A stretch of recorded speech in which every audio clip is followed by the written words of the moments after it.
Are you a feminist? Yeah, I am. Do you support kill all men? Yes, I do. Oh, you do? I do. Why do you support it? Because all men should die. Why do you think that? All men are pricks, and they should honestly just kill themselves. Wow. 100 men. That's how many have died by suicide every single day in the US alone. 79% of all suicides? Men. That is 4 times more than women. The second leading cause of death for males under 45? Suicide. It is not cigarette. But when was the last time you heard someone say, men are struggling without being laughed at? So if you feel something's off, like masculinity is being twisted into a joke, a villainous curse, or worse, erased, this isn't a rally, it is a wake-up call. So welcome to the circus. This is Jester, and I am here to revoke your clownship. Sorry to say, the Western culture has stopped caring about men. Not because we are oppressed, but because we have been neutered. The image of a man has been turned into either rage-filled monsters, thanks news media, or spineless NPCs, thanks porn and social media. But here's the dirty secret. The system wants you weak. A docile man is a profitable man. He's addicted to cheap dopamine, terrified of risk, and too distracted to question why he feels empty. Here you have 2 images of men. Which one do you find more attractive? Is it the one on the left or the one on the right? Neither, for they are both females. Huh? Good thing my mom didn't look like them, or my kid brain would always question which one is the dad. Okay, let's start over. Out of these 2, which one would you consider to be a sane choice to take care of your child while you go to work? Anyone who thinks that abomination of a character named Seer is a safer choice, well, I hope you never have kids. Everyone else, rejoice. You still have common sense within you. Men, you and your masculinity is slowly being erased. While you rejected Seer for the reasons that I don't even need to state, the same is being done to you by social media, movies, video games. They portray you as a hideous abomination full of rage, anger, and threat to society because of your masculinity. And while the social media, corporations, and the government are to be blamed, change within them can only be done when us as individuals take personal responsibility. The message about masculinity that video games and movies have been dumping down our throats is so inconsistent. Within the private conversations I have with men, most of them, even the quiet ones, are fed up of the hypocrisy of the woke ideologies. Nonetheless, most of us have stayed quiet and allowed the absurdity of the woke virus to envelop each of these mediums. It has slowly but gradually made its disastrous effects known. The first phase was creating the division between men and women. But the real villainous act of these woke ideologies is how men have become disconnected with their own masculinity. Now boys, are you not tired that you can't be yourself? That you still feel like you haven't become the man you were supposed to be? It is like somewhere you still have a hintergedanken, a thought way back in your mind, something that you know deep down but can't admit. And you are not wrong to feel so. This disconnect is very real. The message that is portrayed to you through social media, video games, and movies has a huge disconnect with what really goes on in the real world. So now you might ask me, but Jester, what does it mean to be a man? It is not like there is any positive portrayal of men in recent games, and that is where Yakuza comes. But before we talk about Yakuza, I would like to talk about its creator. Just as Metal Gear is the brainchild of Hideo Kojima, Yakuza is the creation of Toshihiro Nagoshi. Without him, the Yakuza universe might never have existed. And thank goodness it did. Nagoshi's life was marked by hardship from an early age. Growing up with a father burdened by perpetual debt, he used to face ostracization as a child.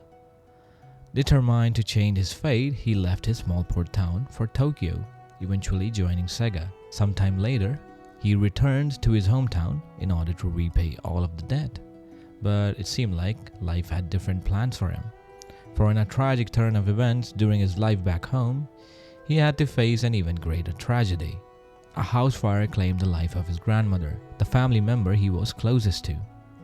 And on top of that, he was left with a mother who was so traumatized by the horrible event that she was pretty much shell-shocked, to a point where she wasn't even able to recognize her own family. With such experiences, it is no surprise Nagoshi created a game that celebrates raw, unfiltered masculinity. A world that reminds us why we still need men like you, men like me, men like us. From these struggles emerged two profound outcomes. First, for Nagoshi personally, his relationship with his father deepened, a silver lining in a life of hardship. But second, for men, and most importantly for male gamers everywhere, these trials became the foundation of Yakuza's gripping narrative. He knew about making sacrifices, and this aspect of manliness, which every man has to face one day in their lives, also acts as the foundation for how Yakuza was formed. In his interview with ARCHETYPES, 仕事は任天堂がやってればいいよねとかちょっと思いながら、だとしたら僕ららしいところっていうのはやはり、ある人から見たら興味はないかもしれないけど、やはりある特定の人から見たらとんでもなくロイヤリティの高いし、でもそれが自分らしいだろうっていうのもあって、で考えていくと最後に出た結論っていうのは、どうやってそういう幅広く受け入れられるかっていうものを考えるのではなくて、むしろ諦める部分をきちんと決めようと。でそれがやはりじゃあワールドワイドっていうのを一つ捨てた日本に。でこれで頭が随分すっきりしたんですよね。でじゃあこういうのがいいんじゃないかと。でもうやっぱり壁に当たるんですよ。じゃあもっと捨ててみようかなと思って、じゃあ子供も捨ててみようかなと。でまたすっきりするわけです。でまた壁に当たるんですよ。で最後に捨てたのがもう、じゃあ女性はもう興味持ってもらわなくていいよということで、日本の大人の男性。We get to see how limitations for him as a man wasn't something that would hinder his creative thinking, but actually sharpen it. A life of hardship breeds creativity. Yakuza was made for men. In an interview with IGN back in 2005, when the first Yakuza game in the series was about to be released, he said the original Japanese name, Ryuga Gotoku, translates to like a dragon. He felt that dragons have a strong image about them, and that when players played it, they would feel, as the title suggests, get a feel for the strength and manliness of the main character. And boy oh boy does the game, through its main character Kiryu and Majima in Yakuza 0, deliver just that. So in order to appreciate the manliness of these characters, let us look at manliness and how the society has failed the man from a lens of psychological, philosophical and religious perspective. For just like a painting of a character with no outlines ends up becoming obscured into the background, not defining some sort of picture of masculinity and his trait will make this video a rambling mess. Now mind you, the part where I start talking about Yakuza will come in way later. So if you're interested just in that, skip to the given timestamp. Let's start with some brief talk about how society and the makings of our current system itself is against you. Some of it is even true for women, not just men. Carl Jung, the greatest psychologist to ever exist, said, "The achievement of psychological maturity is an individual task." And so it is increasingly difficult today when man's own individuality is threatened by widespread conformity. Most of the people watching me are men, or to be honest, are men who are still stuck in the phase of boys.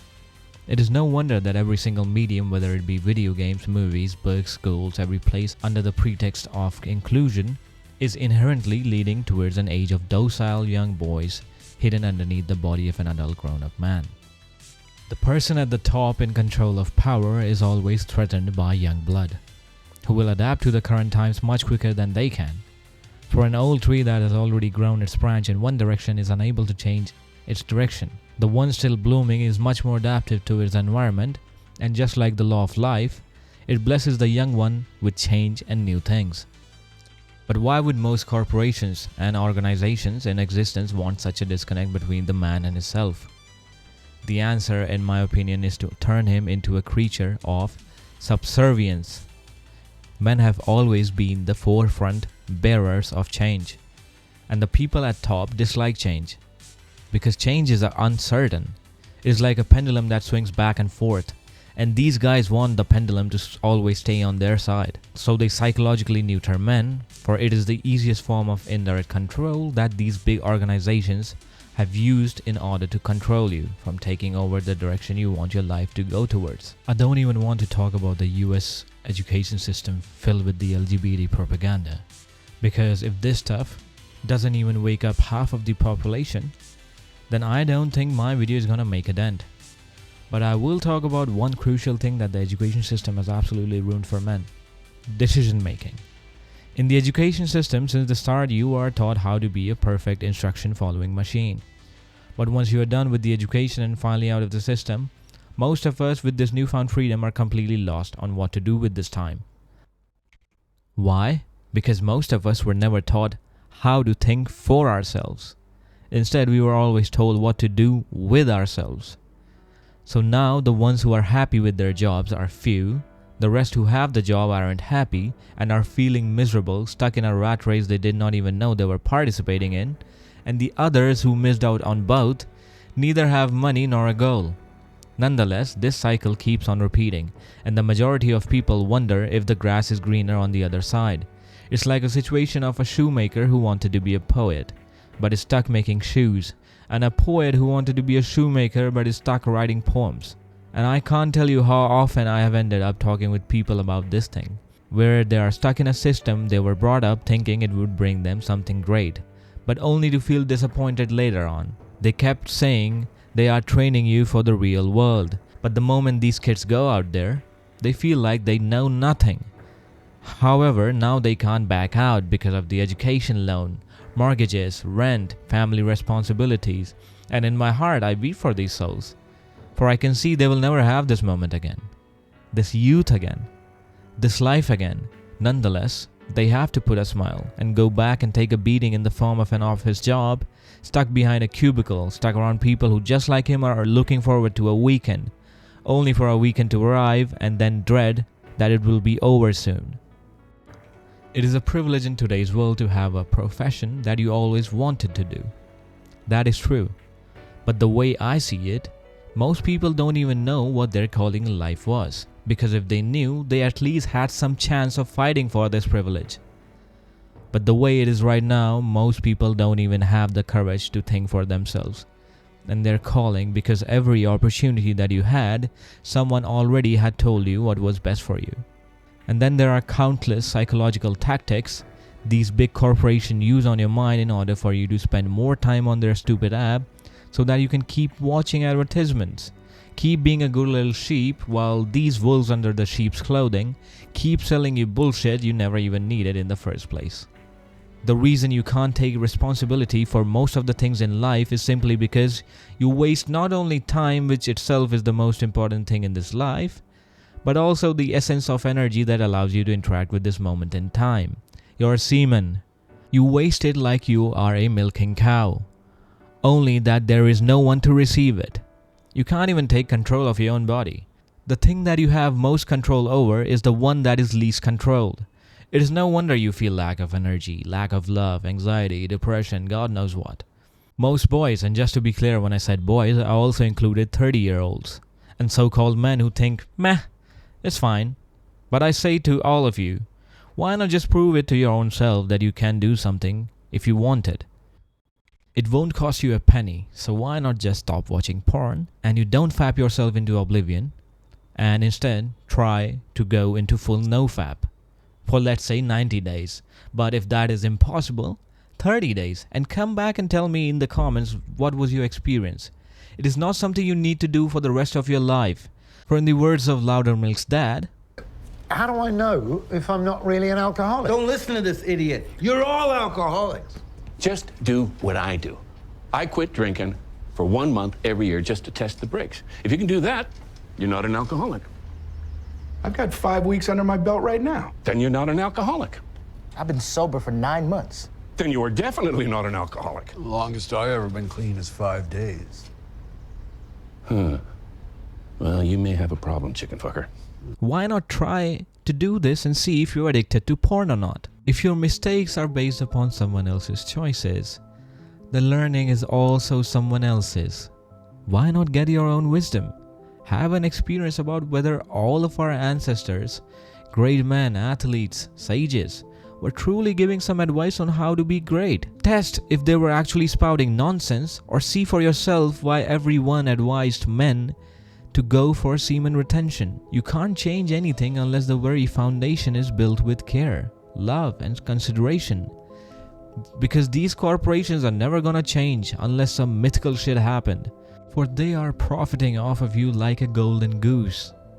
I'm reminded of what Seth said in one of his videos. In summary, Prey is probably the best game Arcane ever made. I can't recommend it enough, because games like this are rare and unprofitable, versus the mountain of slop that executives produce for greater margins. An industry always caters to its consumer. It's just in this case I find myself increasingly agreeing with Talmudic rabbinical teachings. The consumer truly is domesticated cattle. And it is true. So instead, the best option, in fact, which was always the only option, is to take charge of your own self. Our ancestors, be it of any religion or tribe, had a rite of passage, that transition from childhood to adulthood. This signified that you are ready to carry the responsibilities of a man. Slowly but surely, all of this in the modern context has vanished. When Carl Jung was exploring the shadow and the archetypes, he named a process called individuation. In the context of psychology, particularly Jungian psychology, it refers to the process of becoming a unique, whole individual. Jung viewed individuation, the process of integrating all aspects of the self, as the central task of life, or so to say, the hero's journey. The hero's journey is divided into the following sections. First is the departure, or the call to adventure.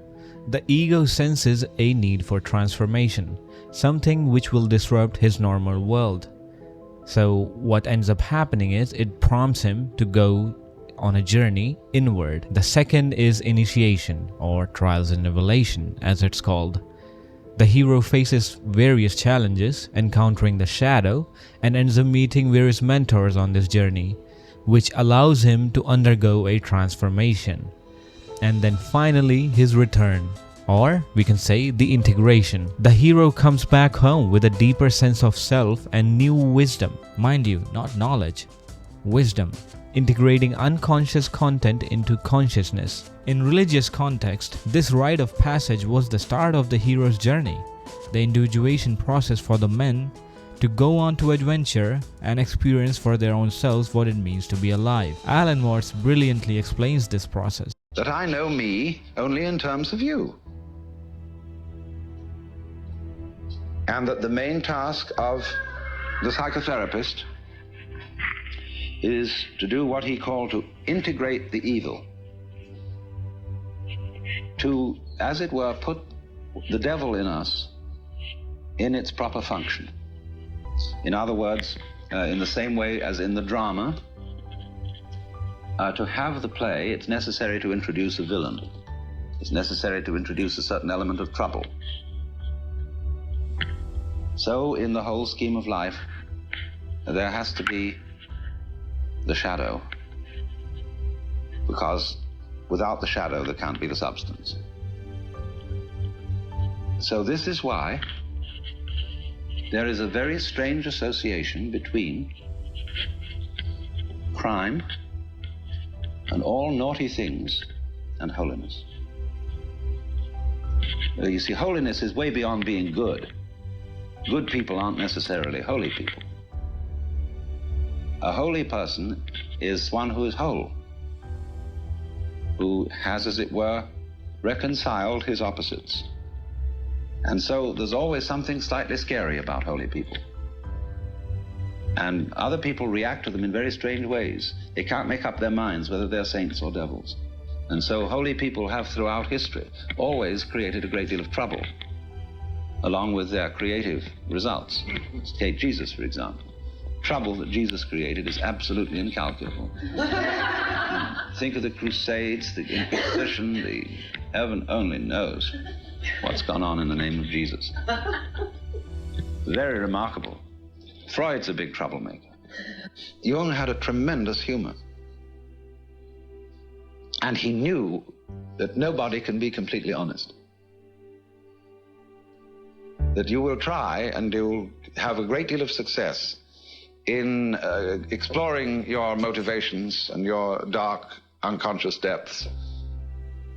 But there will be a certain point at which you will say, well, I've had enough of that. You know? Do you see how, in a strange way, there's a certain sanity in that? So finally, Yakuza 0. Let's analyze Kiryu, the main character, from the lens of Jung's archetypes. It won't be perfect, but I hope I will still show you some traits on what it means to come to terms with your masculinity, the parts of it that you might not like or had ignored. For Kiryu, his hero's journey starts with departure, exile from the Dojima family, for he was being framed for a murder of a man on an empty plot that the Dojima family was very interested in. Then second, his initiation, battling Shibusawa, his shadow side. Up until his fight with Shibusawa, he only had inkling of what type of man he wanted to be. But his fight with Shibusawa makes him realize what type of man Kiryu doesn't want to be, which in return makes it very clear to him who he is. And then finally his return. In the end, after clearing his name, his hero's journey finally comes to an end, with him realizing he wants to be his own version of Yakuza, and not someone like Kazuma or anyone else for that matter. That is, he has finally had some sense of integration into his own sense of identity, and has realized the type of human or man he wants to be. In this Mayan pyramid diagram of the archetypes that was formed by Robert L. Moore, a Jungian psychologist, integration process signifies balance of all four of the archetypes. The closer you are to the balance, the closer you are to being whole, away from the inner conflict. If I had to put Kiryu on this pyramid, he would, on a scale of -5 to +5, would be on a high +5 for the warrior archetype, +4 on the king side, +3 on the magician side, and +3 on the lover side. Now let's look at the most pronounced trait of Kiryu, his warrior side. The characteristics of a warrior are aggressive, purposeful, mindful, adaptable, minimalist, decisive, skillful, loyal, disciplined, emotionally detached, and the creative destroyer. Now, aggression is the most overly used but also the most confused form of connotation used for men. It is used throughout the modern mediums of entertainment when it comes to portrayal of toxic masculinity. But it is a tool, and like every tool, it depends on the wielder on how one uses it. Before the corruption of this world by the modern feminists and the intellectuals, the trait of aggression can be much more understood by the snippet from Keanu Reeves. I'm not a fighter, I'm a lover. I don't know, because if you're a lover, you gotta be a fighter. How so? Because if you don't fight for your love, what kind of love do you have? It is a neutral aspect of a warrior, but when used with other characteristics of the warrior, like loyalty, purpose, it acts as the energy that drives one to get something done. It is a sharp blade that is always kept sheathed unless it is really required. Too much aggression and you end up with big-mouthed idiots like Andrew Tate, Jake Paul. This is a type of aggression that has no balance from the lover archetype. Meanwhile, too little aggression and you end up with the nice guys. They are too passive. It is not to say that they are not aggressive, but they are passive-aggressive. Overly polite but deeply insecure and angry inside. So these nice guys never go after things they want. And when they do go after something, they hide the fact that they want it. Think of Littlefinger from Game of Thrones. Kiryu, on the other hand, due to being a much more balanced man, knows how to use his aggression. Throughout the game, he uses his aggression to drive himself for the sole purpose of fighting for the things he loves. His mentor and father figure, Kazama, and to protect his brother, Nishikiyama, but most importantly, out of self-love for his own image of what type of a man he is. Then, decisive. To use aggression, one has to have quick wit. It is no wonder the gentlemen in classic Hollywood movies were not just quick-witted with their words, but also quick to form a decision. Kiryu shows all of these classic traits throughout Yakuza 0. He never wavers from his own personal beliefs. He acts without overthinking his actions. He never hesitates to act once a decision is made. Then comes being skillful.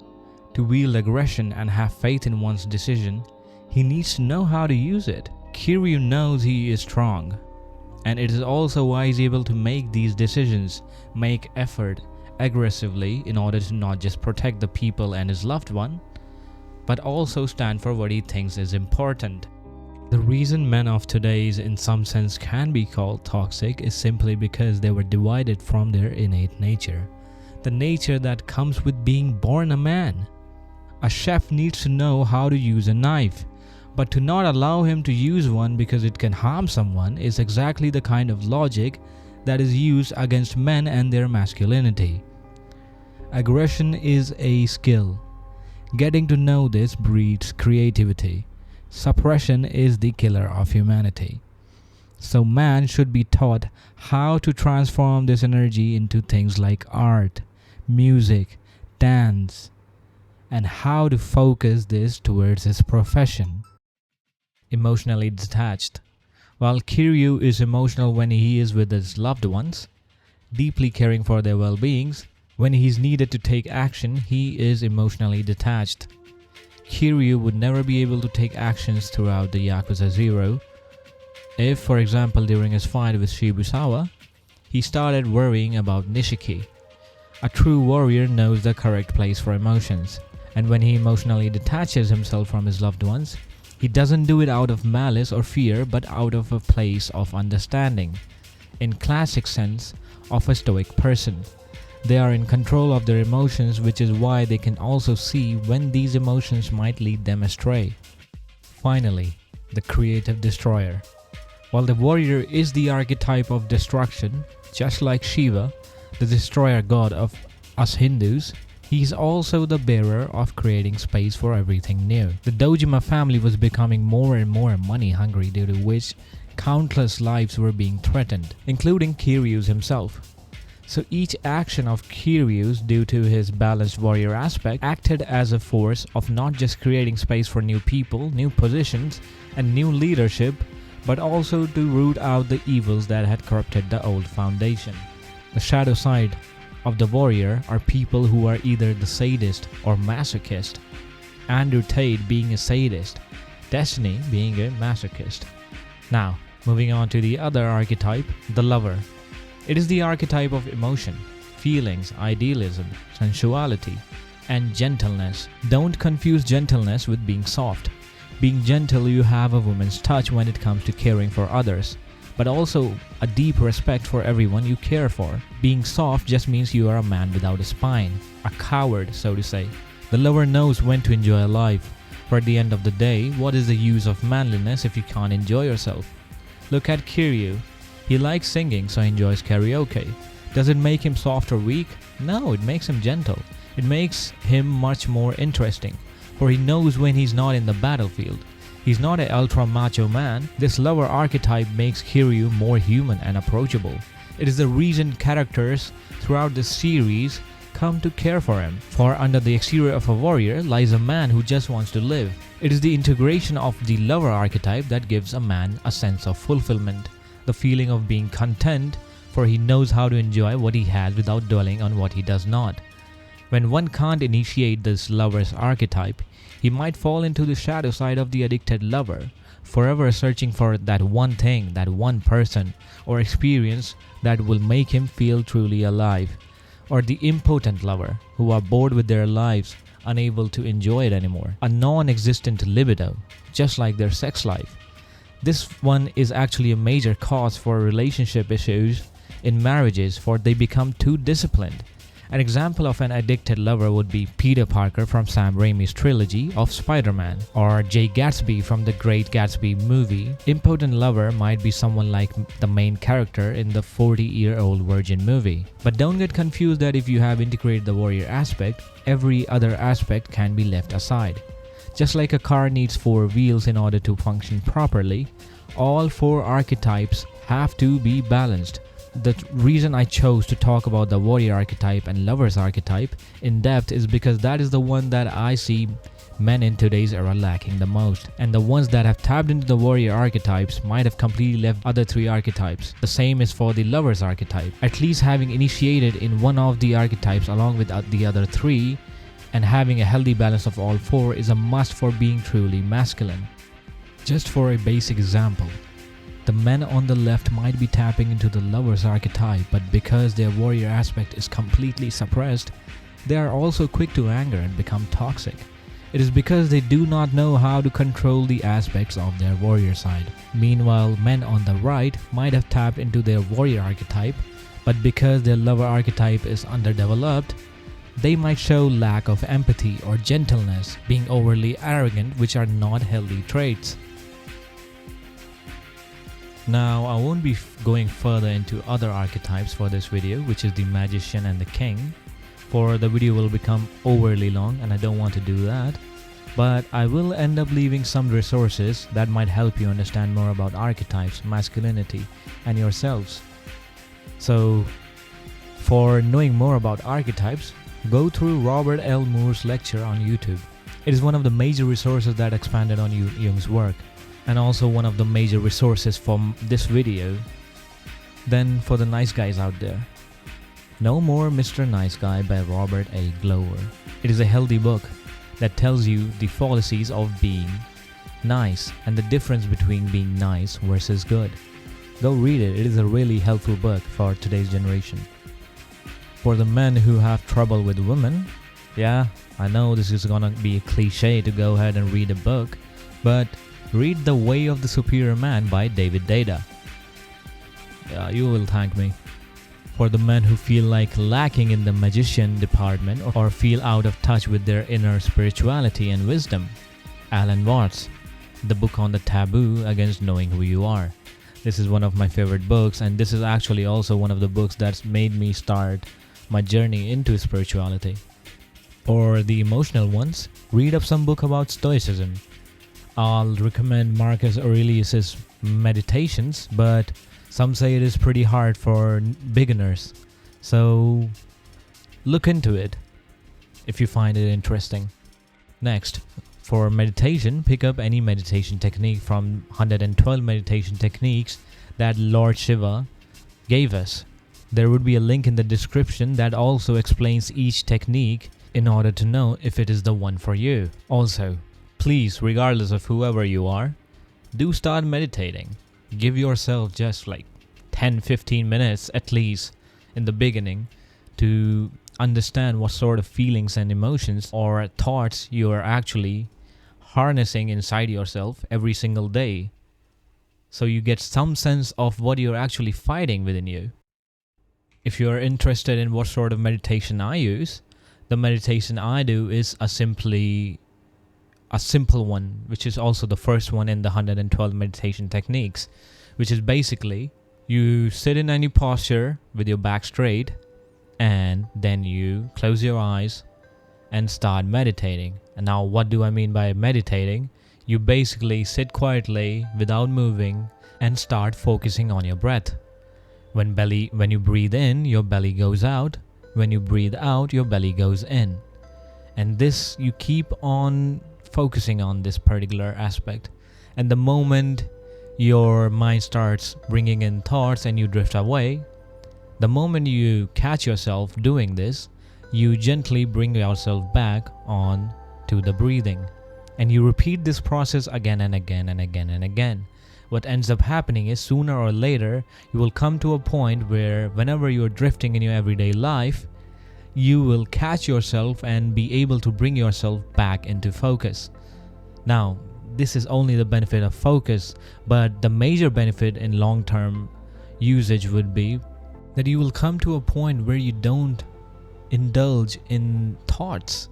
And when you're not indulging in thoughts, you are basically in this moment. Imagine a life living where you only use thoughts when you need to. Otherwise, you are just there in the present without any particular distraction. If you want some sort of masculine movies, I can recommend movies like Tombstone, Gladiator, Braveheart, KIRYU, Fight Club. Pick up any of Clint Eastwood's popular movies like Gran Torino. Then there is Public Enemies, The Talented Mr. Ripley, for the nice guys. Definitely for the nice guys. If you see your behaviors in Matt Damon's character, you will end up having a clear idea about the unconscious actions of yours as well. Then there is The Big Short, Detachment, Falling Down, The Grand Budapest Hotel, Fantastic Mr. Fox, 50-50, 500 Days of Summer, and Look Who's Back.